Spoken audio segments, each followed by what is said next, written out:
Hola queridos amigos de Armonízate TV, soy Emma Lucas, terapeuta holística tántrica. En este programa Perlas de Sabiduría Holística tengo el gran honor de tener como invitado especial al señor Jesús Casla. Él es consultor, terapeuta en biodecodificación y hipnosis regresiva. ¿Qué tal? ¿Cómo estás, Jesús? Gracias por aceptar la invitación. Bienvenido a este Zoom. Hola, Emma, encantado. Al contrario, encantado y honrado y agradecido por la invitación, por la oportunidad y honrado y muy contento de estar contigo aquí y con todos tus oyentes. Gracias, de verdad. Bien, hoy tenemos un tema que es todo tuyo. Hablaremos de lo que es la decodificación biológica creada por ti y la hipnosis regresiva. Pues bien, ya entramos directamente al tema. ¿Y qué me podrías decir sobre la decodificación? La descodificación biológica reparadora de la que a la que también te has referido es una parte importante. La descodificación biológica reparadora, ENMA, tiene tres pies o tres partes. Por un lado, el estudio transgeneracional, por otro, la descodificación biológica y por otro, la hipnosis regresiva o hipnosis regresiva reparadora. Partimos del hecho de que enfocamos la vida y circunstancias de la persona siempre desde el punto de vista emocional y siempre como portadora la persona de todo lo que ella misma ha vivido, de todo lo que está viviendo y también de todo lo que han vivido sus ancestros, sus familiares en las generaciones precedentes. Todos tenemos una parte consciente y una parte inconsciente, Elma. La parte consciente de nuestra vida es esa que controlamos y conocemos de lo que hacemos, decimos y sentimos cada día. Esa parte no es más allá del 3, 4 o 5% de las cosas que hacemos, decimos y sentimos cada día. Todos tenemos una parte inconsciente, es decir, una parte de nosotros mismos que no controlamos ni conocemos. Y esa parte es la que gestiona y maneja el 95% de lo que hacemos, decimos, sentimos cada día. Bien, ahí es donde anidan las emociones. Las emociones proceden de nuestro inconsciente, de esa parte que nosotros no controlamos de nuestra vida. Cuando una persona sufre un impacto o se expone a unas circunstancias en su vida que le cause, por ejemplo, miedo o cólera, no puede controlar eso.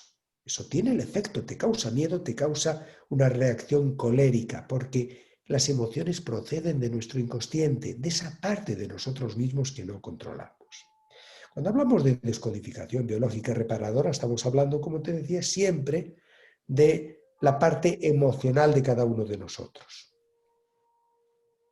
Todos somos sedimento, todos somos partícipes, todos somos continuadores de la historia familiar, partícipes del inconsciente familiar, de la novela, de la historia familiar, de todo lo que se ha vivido, sufrido y experimentado antes de nuestra llegada. Tenemos vínculos con esas generaciones precedentes, vínculos inconscientes. Quiere decir que aunque no sepa ni siquiera cómo se llamaba el abuelo o el bisabuelo, aunque no sepa nada de las circunstancias de vida que atravesaron, yo soy inconscientemente partícipe de eso. E indudablemente eso puede tener un efecto en cómo yo viva, cómo afronte, cómo gestione mi vida.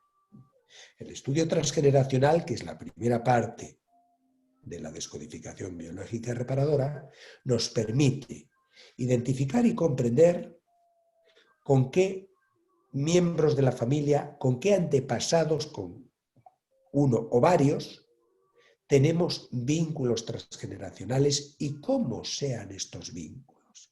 Porque en función de con qué antepasado tenga vínculos, las circunstancias de vida o los traumas que haya podido dejar pendientes ese antepasado me pueden estar condicionando mi vida hoy.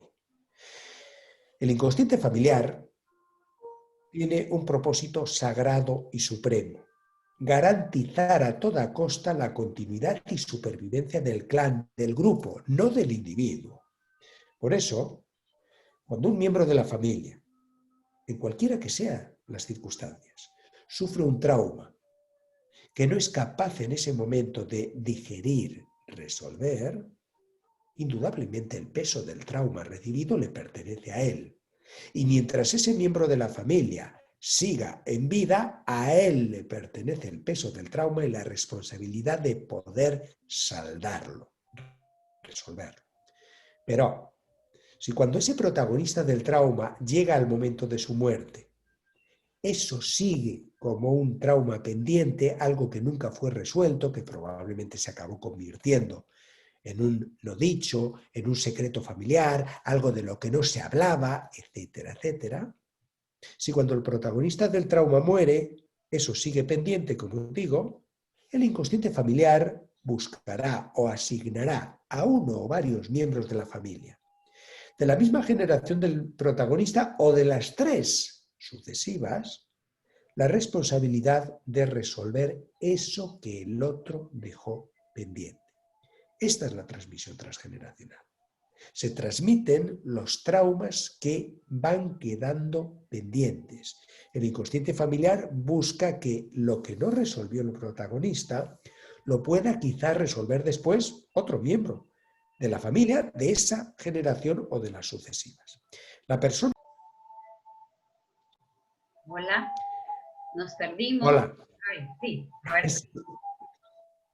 Continúo. Sí. La persona que recibe ese vínculo con ese protagonista del trauma, ese trauma que dejó pendiente, habiendo recibido ese vínculo, habiendo recibido esa herencia transgeneracional, habiendo sido elegido por el inconsciente familiar para recibir esa herencia, cada vez que en su vida esta persona, el heredero, se enfrente o se exponga en su vida a situaciones similares emocionalmente a aquella donde el antepasado sufrió el trauma que no resolvió, el inconsciente familiar activará en la vida, en el cuerpo, en la salud del heredero, la memoria y sensaciones de aquel trauma previo que sufrió otro miembro de la familia y que no resolvió. ¿Por qué sucede esto? Porque el inconsciente familiar está buscando que quizás tú seas hoy capaz de resolver aquello que otro dejó pendiente. Indudablemente, el hecho de que en tu vida se puedan activar, somatizar, presentar la memoria o memorias de traumas que otro vivió, puede condicionar tu vida, puede sin duda condicionar tu salud. Estamos hablando siempre de las emociones, Emma, y estamos hablando siempre... Sí, una Claro, preguntita, Jesús, dime. en lo referente a lo que dices de esto. ¿Y qué sucede con lo que yo estoy creando? Porque lo que en este caso mi generación antepasada me tramanda, entre comillas, y lo que yo creo, eso va a tramandar también en el presente si no lo resuelvo. Exacto, Pero exacto. ¿cuándo lo creo yo? O sea, Toda... es como si viene la creación y luego No, tiene todas esas ondas, pero cuando cae otra piedra, se hace otras ondas. No sé si todas las... Sí, te entiendo. Todas las vivencias que tú, como generación contemporánea, hoy en tu vida, todas las vivencias que tú puedas estar teniendo, que puedan resultar traumáticas o disfuncionales para ti, que no estés gestionando del mejor modo, que no estés siendo capaz de resolver todo eso que queda ahí pendiente, si cuando tú mueras el día de mañana, eso sigue como una frustración, un trauma pendiente, una herida sin cicatrizar, entonces será transmitido a quienes lleguen después. Mientras tú estés en vida, tú cargas el peso de tus traumas, de tus conflictos no resueltos. Solo serán asignados a otros cuando tú, protagonista de estos traumas, ya no estés en disposición de resolverlos, de vivirlos cuando tú mueras. Y la transmisión transgeneracional puede abarcar a las 3 generaciones precedentes, es decir, tus hijos, nietos, bisnietos, porque el inconsciente familiar buscará una, dos, hasta una tercera oportunidad de resolución si es que no se consigue la resolución en la primera o en la segunda. La primera generación no resuelve lo que tú hayas podido transmitir, la segunda tampoco, y si no habría incluso una tercera opción o posibilidad de transmisión. Esa es la transmisión transgeneracional. Sí. Por tanto, ¿Y qué hacemos con el volver a no una reencarnación, sino a volver a experimentar, a tener de nuevo la oportunidad tuya en alma, en regresar, no solo de tramandar, porque parece que estamos hablando en el tramandar. Y cuando el alma, la que ya vivió, quiere una oportunidad para regresar, en ese caso, ¿qué sucede? Pero te refieres a que la propia persona pueda hacer una regresión a un momento pasado de su vida. No, de su como vida. el alma, muero, ¿no? Mira, Muero, y mi alma por un periodo está, digamos, en stand-by, y sí, luego dice, quiero resolverlo yo. O sea, el alma decide de nuevo regresar, siempre en esa generación familiar, en ese árbol genealógico. mira, hay un vínculo, ya ves que he hecho referencia a los vínculos transgeneracionales que puedas tener con otro o con otros miembros de la familia. Hay un vínculo, uno de ellos, que es el yaciente, síndrome del yaciente, que es cuando tú tienes un vínculo con una persona muerta de tu clan familiar, muerta antes de tu concepción. En el momento en el que tú atraviesas el canal de parto de tu madre, ahí te conviertes en yaciente de esa persona. El yaciente recibe ahí, en el canal de parto, la herencia, el encargo de tener que resolver en su vida todo aquello que el otro quizá vivió y no resolvió. Y a la vez, en el canal de parto recibes una dualidad. A partir de ese momento tú no serás nunca 100% tú misma. Estarás viviendo una dualidad, tu vida y la de él. Con lo cual nunca tendrás en tus manos el 100% de tus capacidades, porque estás viviendo dos vidas, una completamente inconsciente. Quiere esto decir una cosa, quizá en la línea de la pregunta que tú me estabas haciendo. Vamos a poner un ejemplo, que puede ser válido para ti, para una mujer cualquiera, como pueda ser tu caso. Vamos a suponer que tú eres yaciente de una bisabuela que murió de parto hace 70 años. Y tú como yaciente recibes la herencia de resolver los traumas que ella dejó pendiente y estás viviendo tu vida y a la vez la de ella. Lo cual quiere decir que tú ya has muerto pariendo una vez, porque eres yaciente de esa bisabuela. Probablemente con esa amarga experiencia de ya haber muerto una vez pariendo, te podrás encontrar con distintas situaciones en tu vida. Quizás no tengas ningún interés en ser madre. Quizás, aunque tengas interés en ser madre, tu inconsciente, entre comillas, te ayude para protegerte y te ponga una barrera biológica que se llama endometriosis. Otra que se llama amenorrea, si no ovulas difícilmente puedes quedar embarazada, etc. ¿Por qué? Aunque tú seas inconsciente, aunque tú no conozcas las circunstancias de aquella bisabuela que murió pariendo, pero tú ya has muerto una vez de parto. Y por tanto puede ser prioritario para el inconsciente protegerte, aunque sea de forma cruel, porque quizá tú quieres ser madre y no entiendes por qué. Tienes una endometriosis que te impide ser madre.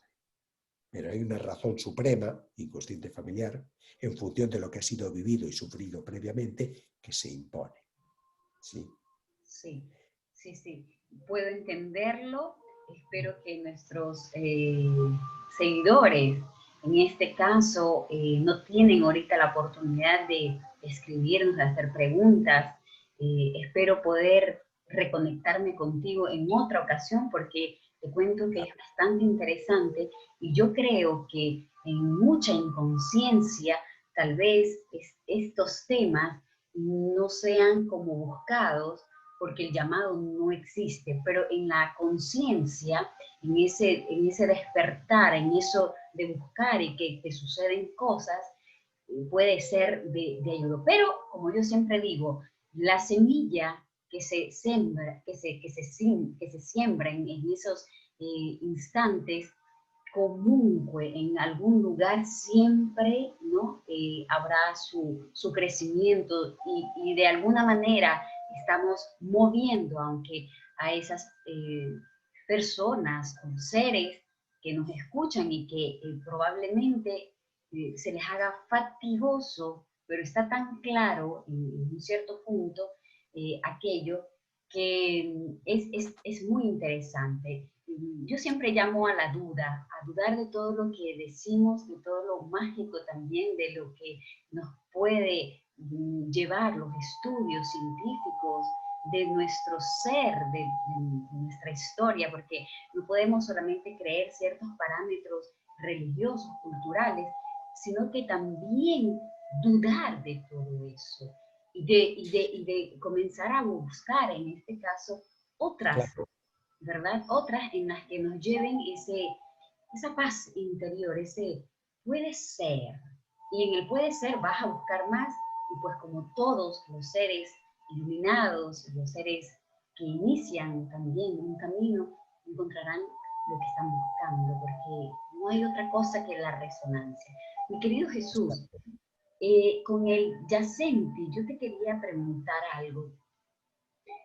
Esa, ese yacente que uno siente, que en ese caso es como, como un vacío, como algo que sientes, te causa emociones, te causa malestares. Eh, en este caso, ¿qué se podría hacer cuando se está viviendo esas dos vidas que ya no puedes ni siquiera resolver la tuya? Imagínate, No, no, una vida precedente. no, sí puede resolverla. Sí puede resolverla. Digamos que uno de los de las sensaciones que más recurrentemente tiene el yaciente es la frustrante sensación de que muchas veces te sientes ajeno, ajena a ti mismo. Muchas veces cuando cobra protagonismo esa otra vida, te sientes desubicada, descolocada, como si estuvieras, como si no estuvieras conectada con tu propio cuerpo, como si estuvieras ajena a ti misma. Pero esto sí se puede. Esto no es una condena indeleble, absolutamente. Claro que se puede resolver esto. Hemos dicho previamente, Emma, vamos a ver, nada en la vida es casual. Justo tal como estabas manifestando tú ahora. Todo tiene un sentido, todo tiene un porqué. Evidentemente decimos que algo es casual cuando no sabemos a qué obedece o por qué tiene lugar. Todo obedece, todo tiene una razón. Mira, ya que lo has mencionado al principio, cuando hacemos hipnosis regresiva reparadora, entre las varias técnicas que la componen hay regresiones a la infancia, hay regresiones al útero, hay regresiones transgeneracionales y hay regresiones a vidas pasadas. En las regresiones transgeneracionales, que es la que habitualmente hacemos para trabajar un problema como el del yaciente, la persona aquí, ahora, la persona que está aquí, en este momento viviendo la vida, que es yaciente, se ha hecho su estudio transgeneracional y se ve que es yaciente de uno o de varios antepasados, tiene la oportunidad de, en un estado de trance ligero, en un estado de relajación profunda, hacer ese viaje, entre comillas, ese viaje atrás en el tiempo, para presenciar, observar, sentir los capítulos o situaciones que aquel antepasado, con el que tiene el vínculo, vivió, sufrió y no resolvió. Ese contacto directo de observar en primer plano aquello le dará una comprensión no solo intelectual, de estar viendo y comprendiendo algo, de estar sintiendo eso. Necesitamos esa conexión emocional para que la persona, allí zambullida en ese escenario del pasado, de su familia, en concreto de ese antepasado, pueda verdaderamente honrar, agradecer, liberar y liberarse al otro y a sí mismo. Desde el amor, la comprensión y el respeto. Agradecer la información, la esencia, la presencia compartida, el tiempo compartido, pero con honra, con respeto y con amor, liberarte y también liberar a la otra persona para tú poder, quizá por primera vez en tu vida, tomar el control de tu vida y vivirla plenamente, sin lastres, sin ataduras que te limiten. Ese es el trabajo. Ese es el trabajo que se... ¿Y por qué sucede eso? Tal vez alguien quisiera saber por qué sucede esto. Sí, ¿por qué? ¿Cuáles son las causas que pueden provocar un yacente? Las causas son, como te decía previamente, el inconsciente familiar, que no es otra cosa que el cúmulo de experiencias, la novela familiar de cada uno de su clan familiar, lógicamente, vela por la supervivencia del clan, del grupo. Esa es la prioridad suprema. Por eso, cualquier trauma, cualquier situación delicada que pueda amenazar la estabilidad emocional del grupo, la supervivencia del grupo, el inconsciente familiar necesita que quede resuelta para que eso no ponga en riesgo la salud y estabilidad del grupo. Por eso, cuando un protagonista sufre un trauma y no lo soluciona, no lo digiere en su vida, busca que después otro de otra generación reciba ese mandato. A ella surge el fenómeno del yaciente. Cuando tú has recibido el mandato del inconsciente familiar o a través del inconsciente familiar de tú en tu vida resolver algo que probablemente desconozcas por completo, los traumas que haya podido sufrir esa persona. Tú has sido la persona elegida, a quien se le ha asignado esa responsabilidad en la familia. Y obviamente eso puede, como decíamos previamente, condicionar mucho el cómo tú vivas tu vida, porque no tienes nunca el 100% de tus capacidades a tu disposición. No eres nunca tú misma. Siempre eres dos personas a la vez y eso condiciona tu vida. Mira, vamos a verlo incluso desde un punto de vista mucho más práctico, cotidiano. El yaciente es una persona que por esa dualidad a la que me estoy refiriendo, que vive dos vidas a la vez, es como si fuera por la vida con una mano atada a la espalda. ¿Por qué? Porque nunca tiene, como digo, el 100% de sus capacidades a su disposición. Una parte de sus capacidades, de su energía, están empeñadas, están hipotecadas en esa otra vida que está viviendo. Por eso el yaciente es una persona que, por muchas capacidades que tenga, por muchas ilusiones y deseos que tenga, tiene luego muchas dificultades para emprender las cosas y concluir las cosas. Y no porque no tenga capacidad, no ese es el problema, sino porque no tiene a su disposición todas sus capacidades. Por esa dualidad interna, porque nunca es 100% el mismo o ella misma. ¿Okay? Detrás de todo esto, que al fin y al cabo sería la observación, es decir, nosotros podemos ver que el yaciente aquí, ahora en la vida, pues es la clásica persona que, observada desde afuera, parece que le falta la determinación, la claridad de qué rumbo dar a sus pasos en la vida, de qué iniciar, de qué emprender, e incluso si emprende algo, luego probablemente no lo terminará porque le falta el empuje y la determinación. Bien, pero hay algo más profundo. Esa es la observación que podemos hacer aquí ahora. Hay algo más profundo, es esa dualidad. Y mientras no se libere de esa dualidad, estará repitiendo lo mismo toda la vida. ¿Okay? Con lo cual estamos hablando ya, pues como te decía previamente, de hacer un trabajo no intelectual racional, porque evidentemente tú puedes haber hecho el estudio transgeneracional y detectar que efectivamente soy yaciente del bisabuelo. Está bien. Pero hay que hacer algo más.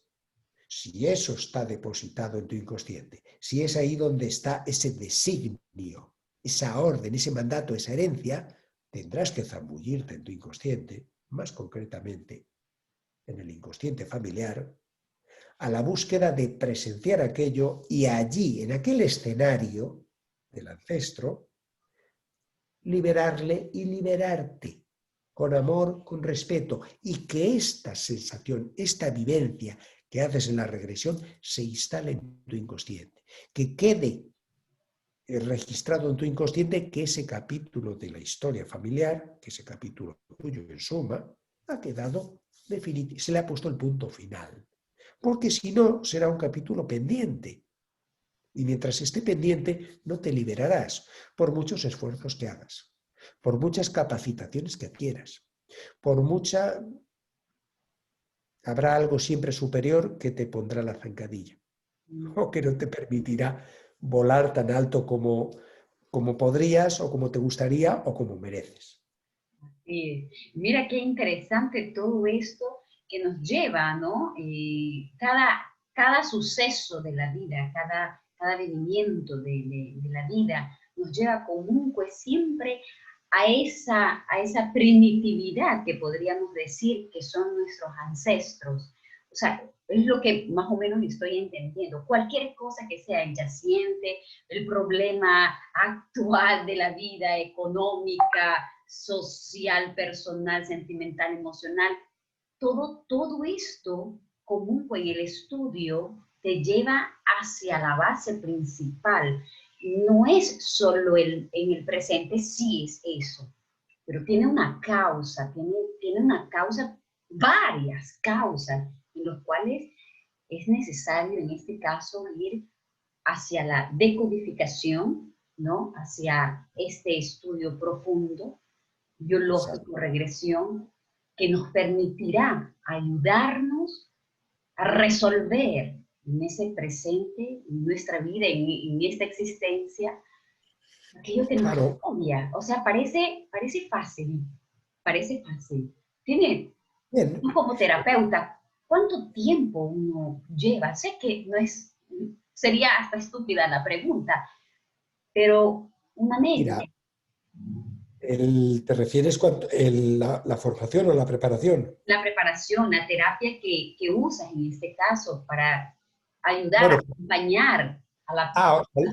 el trabajo, digamos, terapéutico de ayuda, ¿te Sí, refieres? sí, sí. Bueno, mira, eso ya depende de cada caso porque no hay dos historias ni dos personas iguales. Mínimo, se necesitan 2 encuentros. Normalmente, si hablamos en promedio para que tus oyentes puedan hacerse una idea de referencia, normalmente solemos trabajar con 3, 4 encuentros, que ahora te voy a describir un poco qué es lo que se hace en cada uno, pero mínimo son necesarios 2.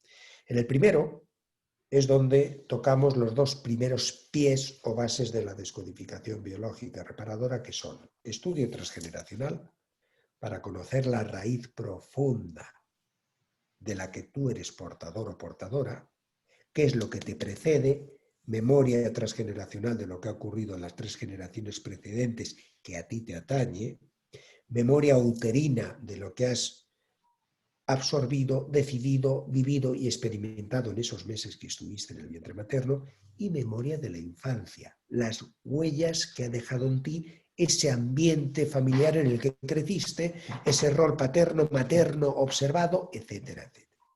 Ahí está la raíz o el cimiento emocional que la persona adulta trae hoy, aunque tenga 40, 50, 20 años, los que sean.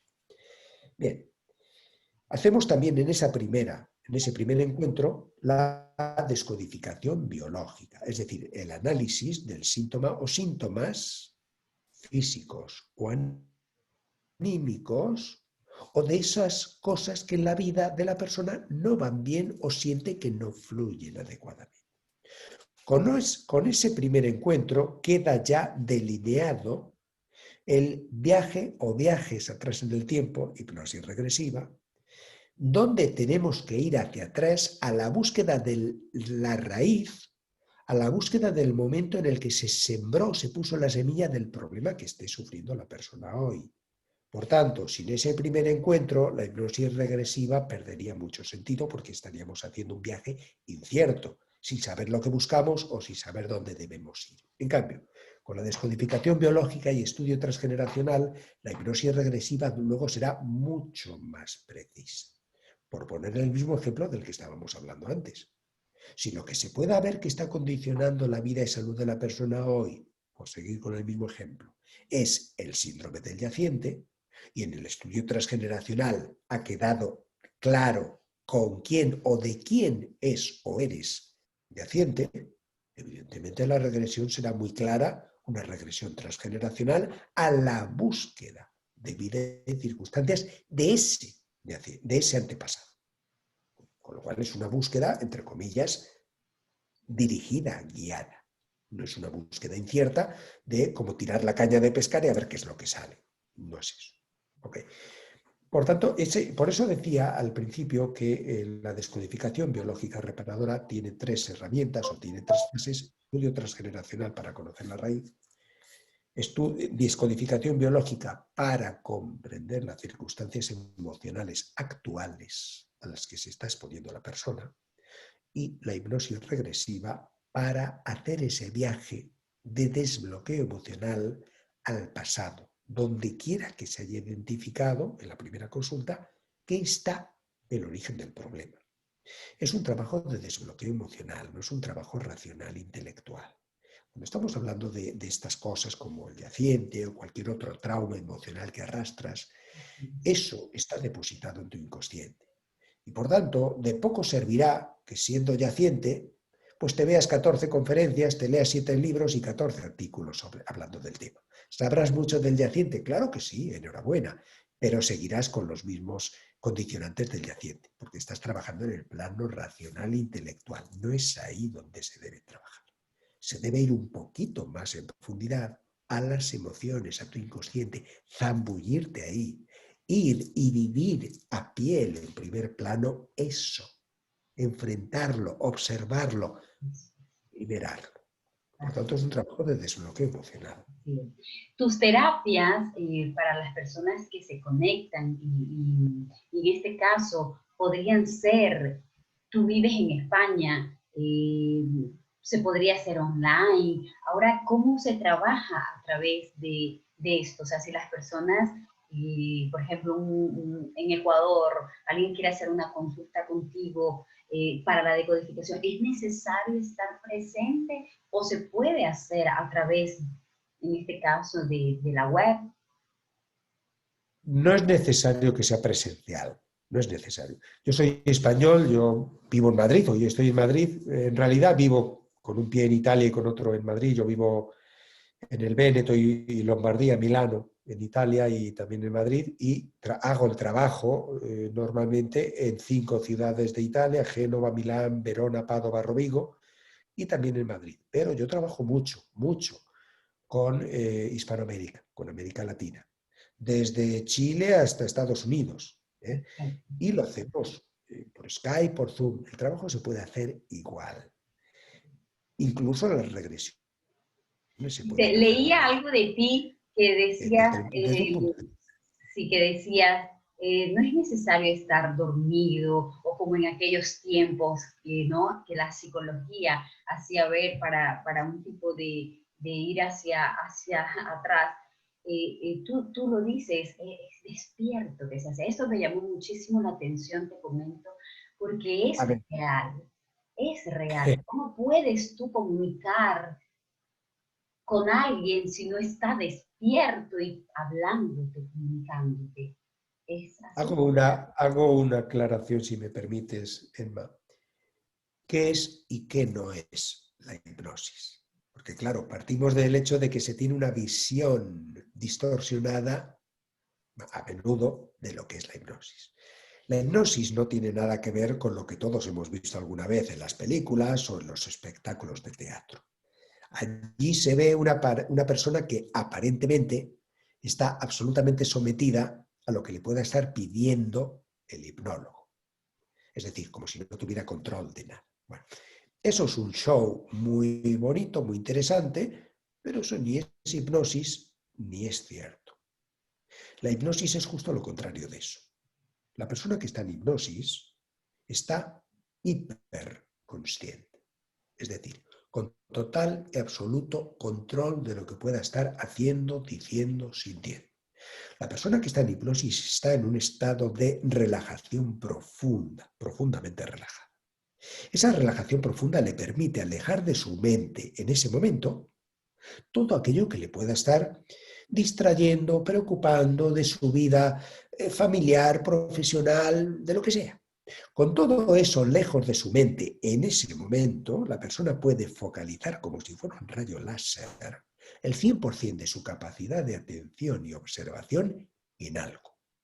Cuando hablamos de hipnosis regresiva, en algo que una vez ocurrió en el pasado. Eso es lo que permite a la persona traspasar la frontera de lo racional. Llegar a esa capa profunda, a su inconsciente, sumergirse en sus emociones, en su inconsciente, donde está registrado todo. Por eso la persona puede acceder hoy, adulta, echada cómodamente en un divano, en una camilla, a vivencias que tuvo en el útero, cuando todavía no había nacido. O incluso más atrás en el tiempo, como decíamos previamente, a vivencias que han tenido lugar 2, 3 generaciones antes en su familia. Y puede sentirlo tal como lo sintió. Por ponerte un ejemplo.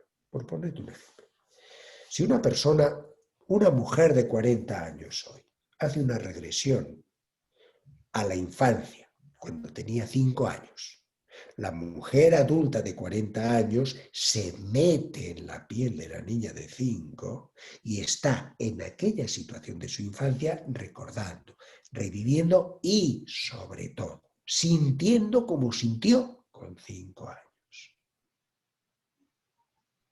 ¿Okay? Acto seguido de revivir, recordar y sentir el trauma como tuvo lugar cuando era una niña, acto seguido, y este es precisamente el desbloqueo, lo puede afrontar, gestionar y vivir con las capacidades, recursos y experiencias que tiene hoy, pero que no tenía en aquel momento.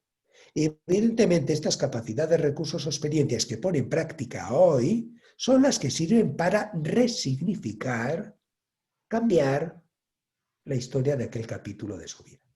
Y esto queda instalado en su inconsciente, esta versión distinta de aquel capítulo de su vida. Este es el desbloqueo emocional.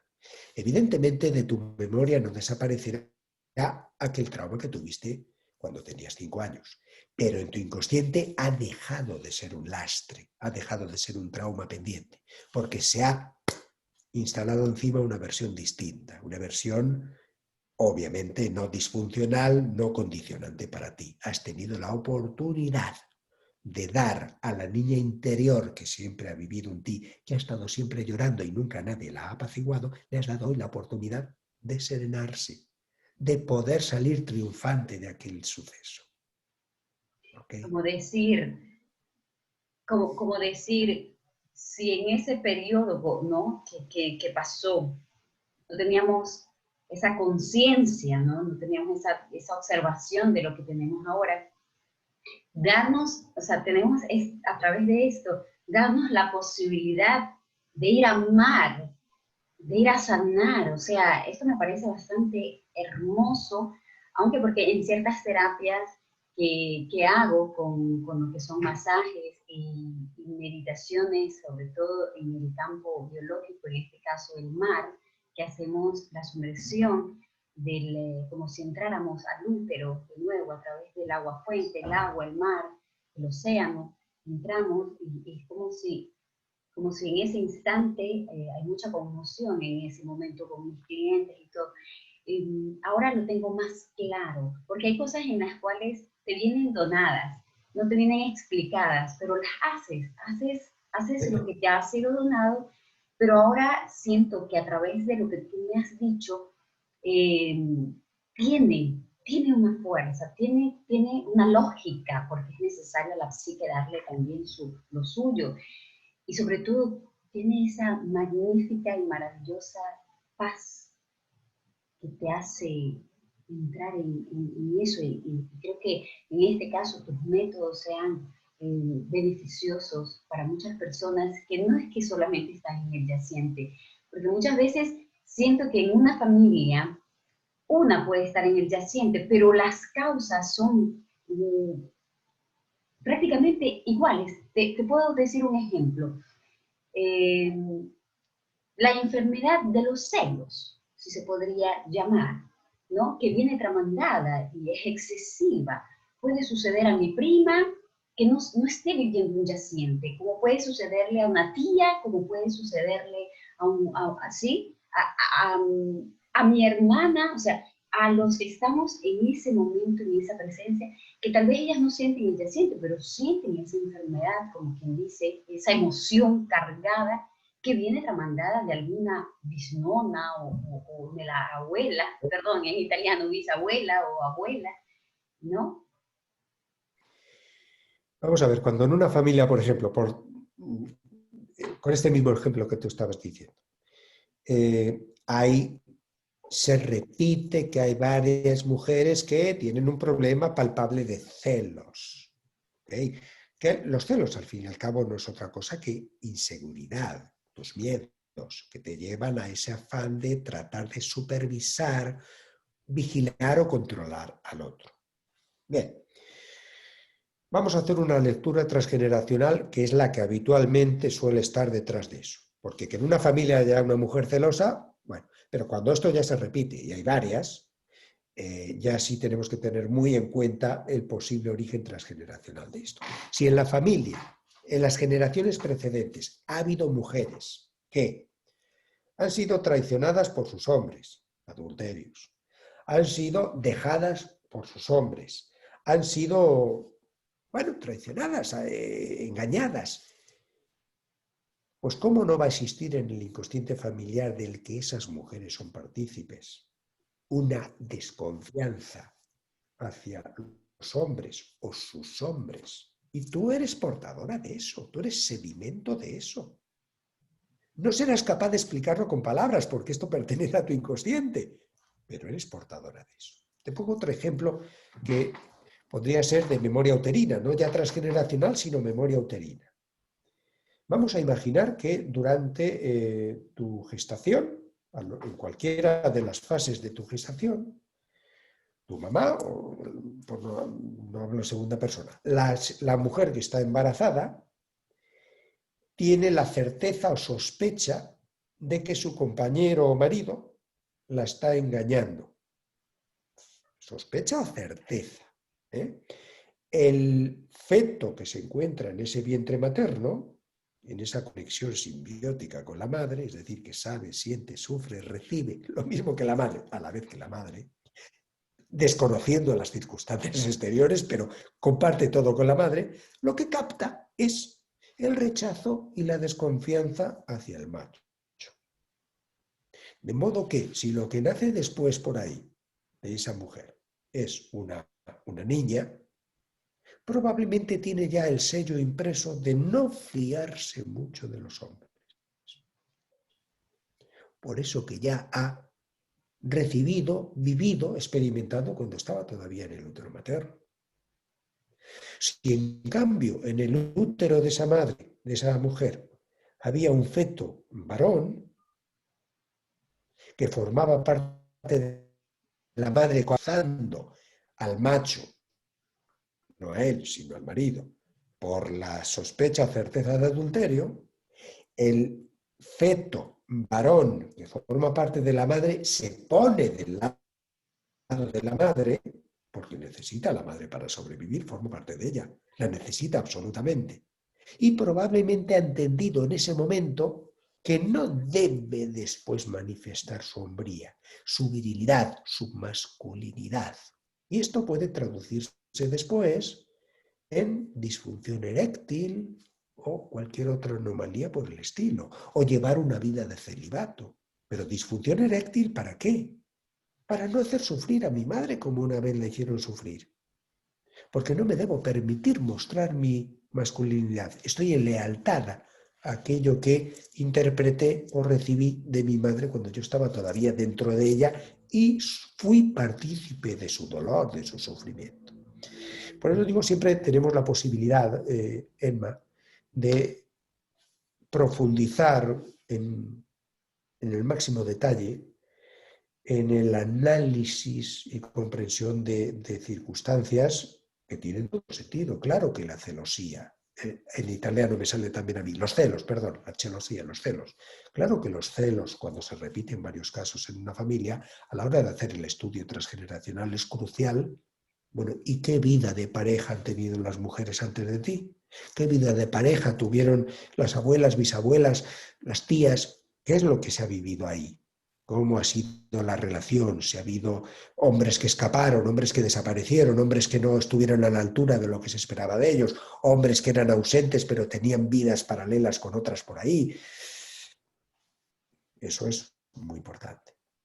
Sí, yo creo que tocamos un tema, en este caso específico, lo de los celos, porque te cuento que, bueno, no sé, Europa, sí, como vivencia, la parte latina vive muchísimo este drama, este dolor. No sé si tenga alguna conexión geográfica, atmosférica, no sé, el hecho de las mujeres asiáticas que son como más reservadas en ese caso, pero como padecemos de esta inseguridad, como la has llamado tú, a esta de los celos. Mira, yo continuaría a conversar contigo toda la vida, pero tenemos el tiempo. Yo sé que también allá tú ya estar entre las 10:47, 11 de la noche.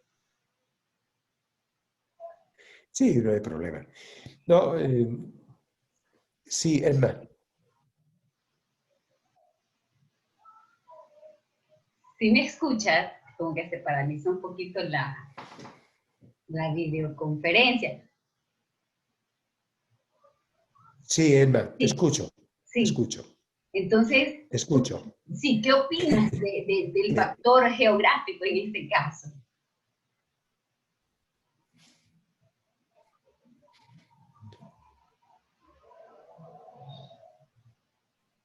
Sí, te escucho.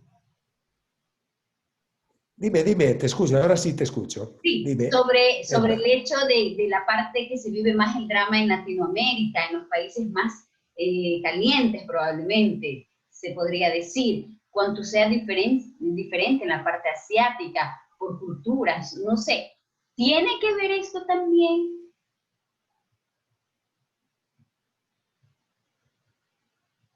Hablando de los celos, me refiero. No sé si me estás escuchando ahora. Ahora sí, Mira, qué pena, se nos está yendo el audio. sí, sí, sí, me gustan también razones culturales y religiosas. No sé si ahora me estás escuchando, Sí, Emma. Ahora sí. No sé hasta qué punto, como te decía, no sé hasta qué punto, como te decía, inciden circunstancias climáticas,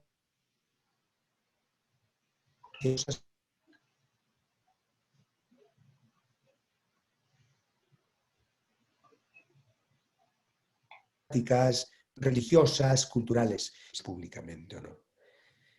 Pero, mírate, Emma, no sé si nos estamos escuchando ahora o no, sí, sí, Emma. te escucho.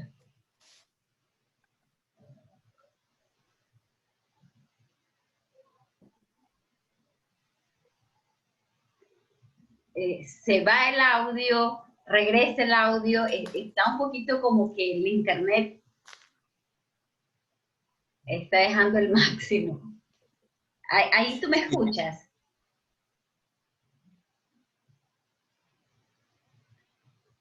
Sí, ahora sí, pero yo tengo mi interpretación al respecto, que en sociedades más rígidas probablemente se perciba menos, bueno, pues las situaciones que pueda haber de vidas extramaritales, etc. Pero eso no quiere decir que no existan. Eso no quiere decir que no existan. Está claro que la sociedad ahora ha avanzado mucho, por lo menos en buena parte de los países, y hay un mayor grado de libertad que hace décadas. Está claro. Pero si te sirve, te voy a contar una anécdota, que además surgió en Italia, que creo que ilustra bastante al respecto. Cuando yo escribí un libro, emociones sumergidas o emociones escondidas o emoción somerse, era un libro donde yo analizaba desde el punto de vista emocional el ciclo menstrual de la mujer, qué es lo que se expresa cada vez que hay cualquier anomalía o síntoma en el ciclo menstrual. Y cuando presentamos el libro en Verona, en el norte de Italia, al final de la conferencia de presentación del libro levanta la mano una señora y me pregunta, oiga, le quería hacer una pregunta, porque mire, yo soy arqueóloga, y yo he vivido muchos años en África, en Gabón, en Senegal, en no sé cuántos países digo. Y me ha llamado mucho la atención que, así como en Europa, que se entiende que somos una sociedad más igualitaria, hay la inmensa mayoría de las mujeres en algún momento de su vida sufren síndrome premenstrual, y en África prácticamente no saben lo que es el síndrome premenstrual. ¿Sabe usted por qué? Me pregunta. Pues mire, no lo sé. Le respondí, no lo sé, porque no lo he analizado. Pero me propuse averiguar esto y cuando escribí mi siguiente libro sobre el ciclo menstrual, que se llama El ciclo menstrual y sus síntomas, ya lo había estudiado. Y la clave es una palabra, frustración. Vamos, incluso hoy en día, siglo XXI, por mucho que pensemos, y yo hablo desde Europa porque es donde vivo, por mucho que pensemos que estamos en una sociedad igualitaria, esto no es así. La niña española, italiana, etc., se le enseña desde chiquitita que su potencial de crecimiento y desarrollo es el mismo que el de los niños. Y nace y crece en esa creencia. Hasta que llega un buen día, quizá cuando tenga que trabajar por primera vez o salir a la sociedad a vivir, donde comprueba que eso que le habían hecho creer, eso que había llegado a creer, no es como le habían dicho. Y ahí surge la frustración. La frustración emocional de que no tengo la misma posibilidad que el macho porque estoy en un cuerpo de mujer. Mi condición de mujer me limita, es condicionante, frustración. Vivo mi condición de mujer como frustración. Hay un rechazo emocional a mi condición de mujer. En cambio, por cruel que pueda parecer, porque es muy cruel, la niña que vive en los arrabales, en la periferia de Nairobi, capital de Kenia, a esa niña nunca nadie le ha dicho ni le ha prometido desde niña que su potencial de crecimiento y desarrollo sea el mismo que el de su hermano o el mismo que el de cualquier otro niño varón. No tiene esa creencia porque nunca nadie le ha prometido eso.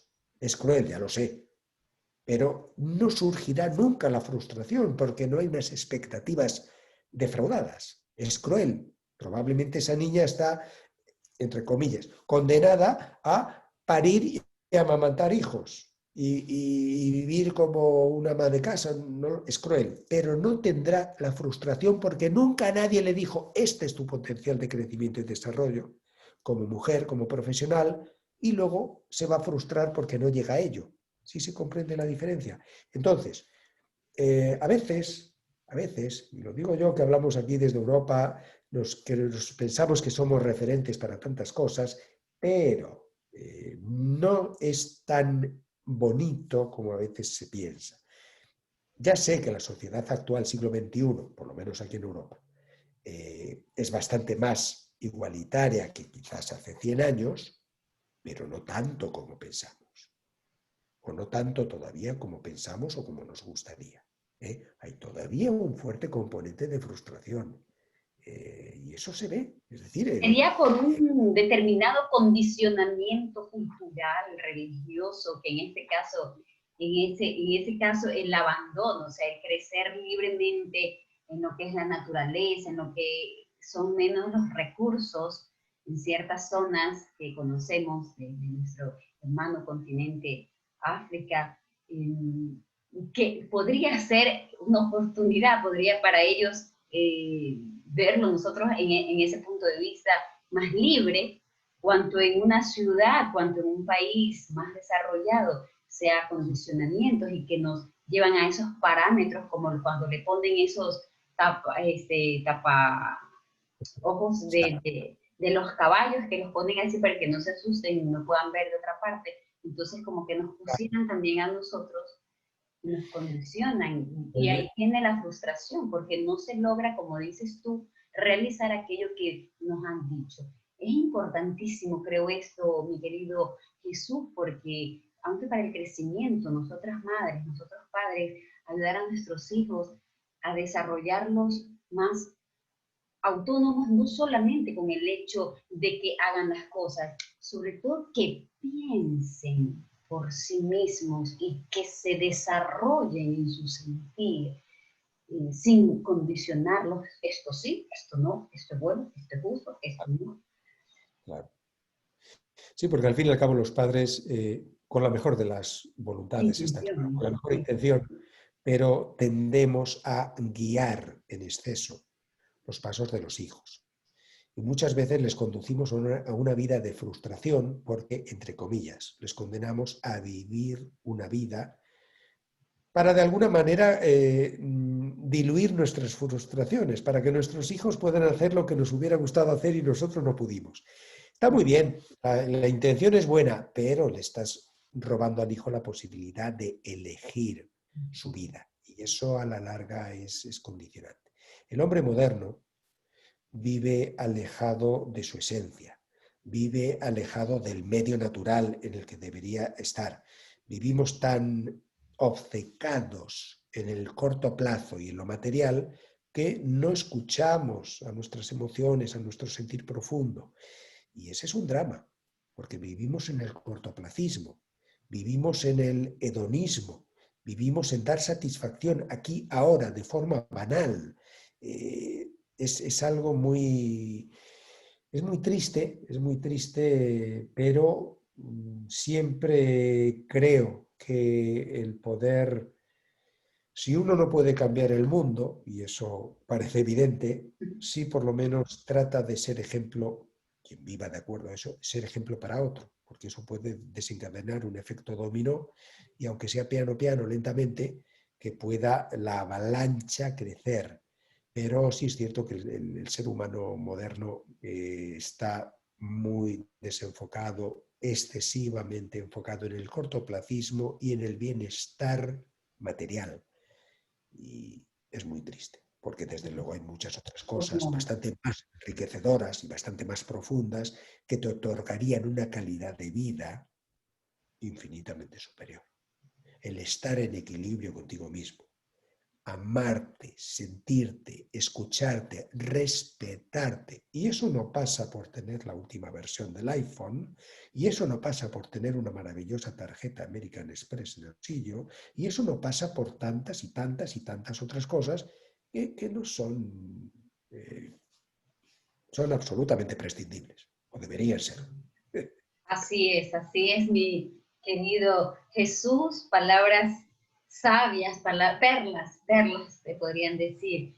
Bueno, pues yo estoy muy, muy feliz porque ha sido una conversación más que una entrevista placentera, gustosa, de mucho amor, de mucha bondad entre estas energías allá tú en España y acá en Ecuador y difundiéndolo para toda la habla española y bueno, pues con mucho también tristeza, se podría decir, aunque sí estoy súper que alegre, podríamos concluir esta hermosa conversación contigo. Estoy realmente agradecidísima eternamente por todo lo que tú has dado, por todo lo que has contribuido en este instante y por lo que tú haces constantemente, que gracias a tu trabajo, y no solo que pienso sea trabajo, ya es una cosa más profunda, más allá del mismo trabajo que donas y regalas a todos nosotros. De verdad, gracias.